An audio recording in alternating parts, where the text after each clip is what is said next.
Magandang hapon mga kaibigan. Another day, another chicken vlog. Medyo hapon na po tayo ngayon nakapag-upload. At kita na po ito.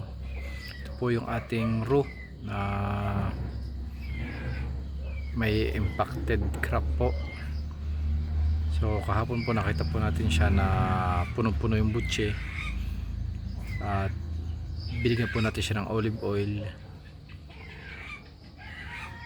Pero hindi rin po masyadong effective, although nabawasan po yung pagiging bloated ng kanyang butche, pero mayroon pa rin pong tira. Hindi po natin siya pinakain mula kahapon hanggang ngayon. Bale tubig lang po, at ayun po ay pinainom po natin siya ng gamot, tapos binigyan natin siya ng organic mixture natin. Hindi ko po alam kung makakasurvive siya dahil ang laki na po agad ng ipinayat niya. Magaan na po siya, tapos may tira pa rin po sa butchi niya. Hindi ko po alam kung ano nangyari, pero most probably po ay may nakain siyang tilas o may bumara sa butchi niya, kaya hindi po niya ma-discharge yung kanyang yung laman ng kanyang butche. Mayroon po tayo nakita kanina pa konti-konting ipot, pero hindi po yung normal na ipot niya na malaki na brown. Tsaka yan po, nahirapan na po siya, madami lang po langaw, pero tumatayo pa rin naman po siya from time to time. Yan po, hindi ko po alam kung tatagal pa siya bukas or makaka-recover siya, pero ginagawa naman po natin ang lahat. So yun nga, yan, gumigising naman siya yan, pero talagang masama po yung lasa niya. Yan, ang daming binabangyaw na po siya. Ito po ay nilagay ko muna dito dahil pinakawalan ko po siya kanina dun sa free range para makalakad-lakad siya, at kung makakuha siya ng init ng araw dahil maganda naman po ang panahon ngayong maghapon. Pero most of the time po ay ganyan siya, tapos every now and then lalakad siya ng konti, tapos ganyan na po uli siya. Ngayon po ay binigyan ko po siya ng yung ating pong antibacterial na mixture. Meron po din yung antibiotic, at hopefully ay abutan pa natin siyang bukas na buhay. Kung hindi man, wala po tayong magagawa dahil sila naman po ay nandito.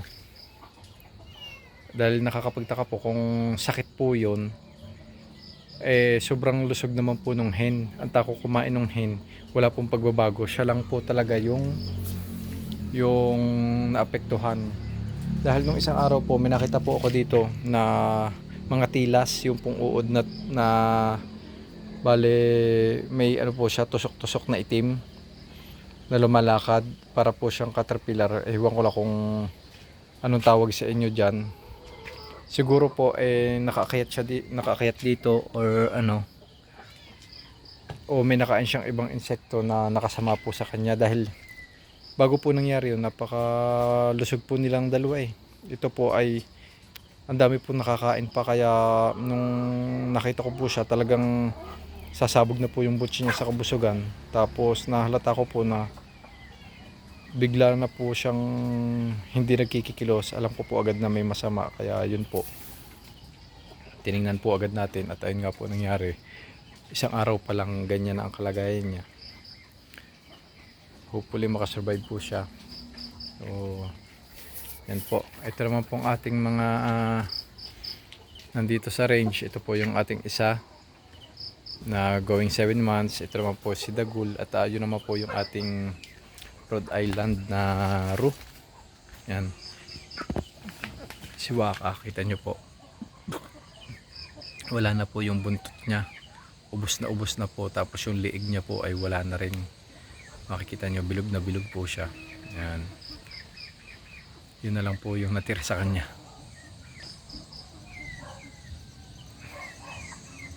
So bali po ang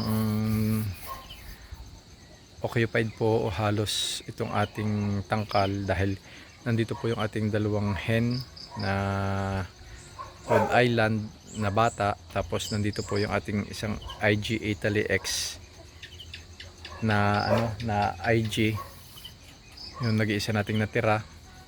Tapos nandoon po si Lulu na nagmo-molt din. Tapos nandito po si Whitey. Tapos yung dalawa nating row na Brahma pa rin. Yan. Tapos nandito po sa dating pinaglagyan ng ating isang row, nandito po yung ating dalawa. Yan. Yung magto 2 months po in 3 days. Yan po, malalaki na po sila.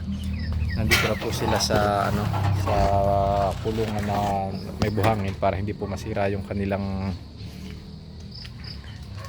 feathering, dahil medyo naapektuhan na po, kaya nilagay na po natin doon.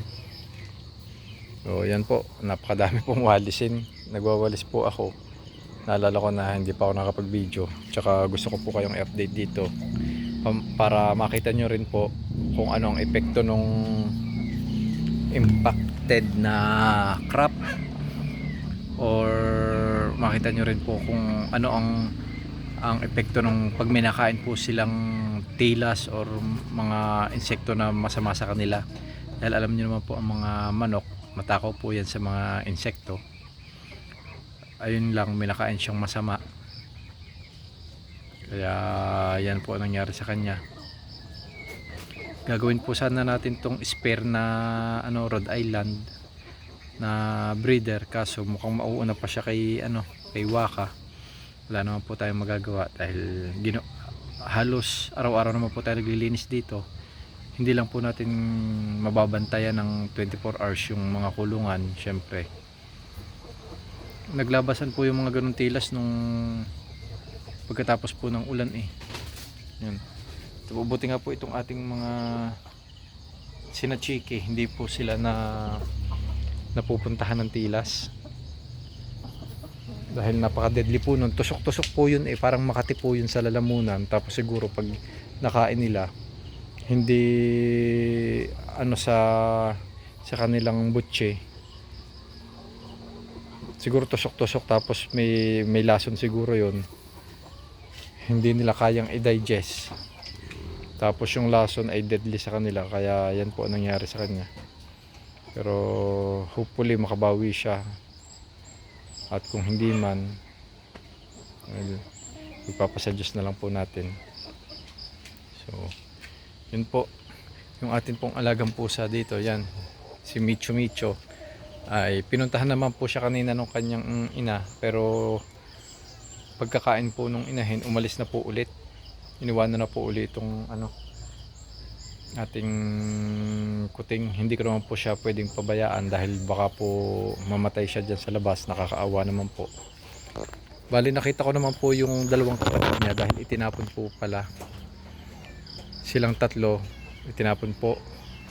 Bali ito pong isa siguro, bago itapon ay nadala po dito nung inahin nung umaga. Tapos yung dalawa po ay napatapon po doon sa parang agbang. Kaso kinuha po sila ng ng tiyuhin ko doon sa kabilang bahay. Nakita ko po kanina, nandun po yung dalawa niyang kapatid. Isang kulay orange, kamukha ng nanay niya, at saka po isang parang ganito kay Micho, mas light lang po. So yan po, napakalamok po ngayon. Kaya ganun din po ang ating pag-iingat. Ang ating pong mga kulungan ng ating mga main breeder, nilagyan po natin ng screen na ang butas po ay 1/16, na hindi po talaga kakasya ang lamok. Talaga pong napakaliit ng butas nito. Hindi po talaga kasya ang lamok dyan. Kakasya po dyan guyam. Yun. So yan po muna ang ating update for today, at update ko po ulit kayo bukas kung makakasurvive itong ating row or mamamaalam na siya. So ingat po tayong lahat, dahil may super typhoon daw po uli. Although hindi daw naman po maglalandfall, pero ang habagat na naman po magdadala ng matinding pag-ulan. At hagyan na po natutuyo itong ating ay sigurado pong mababasa na naman o puputik na naman. Kaya magre-ready na po ako, at bukas pag maganda pa ang panahon ay ayusin natin ulit ang mga kanal, at lilinisan natin ang ayos yung mga mga paligid para dire-diretso ang daan ng baha. So yun po, maraming salamat. At salamat po lagi sa panonood at pagsubaybay.